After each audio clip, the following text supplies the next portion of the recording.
in this structure.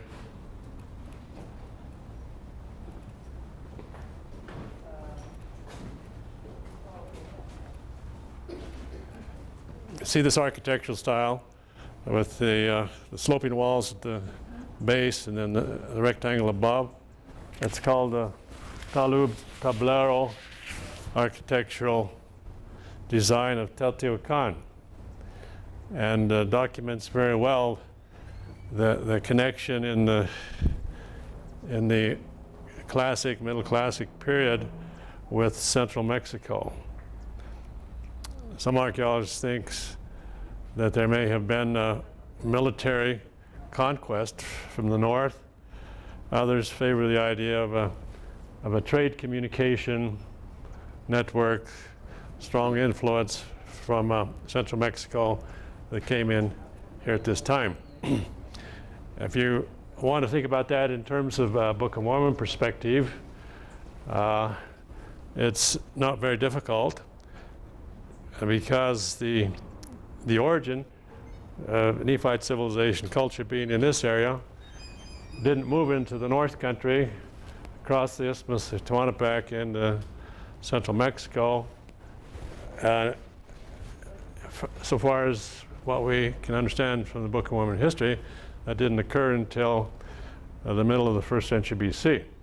Then Teotihuacan developed very rapidly from that time on through the next several centuries, and gained power at the time, its greatest power, after the destruction of the Nephites. And so alliances were going on. We were over at Tikal yesterday, same architectural structure over there, which archaeologists have likewise linked directly to Teotihuacan. They even have Teotihuacan motifs and masks on that one, and very impressive. But simply, then it was the influence, alliances after the Great War, reconnecting under the new so-called Lamanite power, political power. And that may be one reason why Teotihuacan survived. Some of the big guys says, well, you have a choice. You can either join the army and get killed off and go to heaven, or we can start an alliance and cooperate with the Lamanite power from the south and see what we can work out, which is what really happened. At least from this evidence, that ties in very logically. So there was a lot of trade, communication, of course, tied in with this linkage clear across Mesoamerica. From here up into the Petan, Yucatan Peninsula, on up, all the way into central Mexico.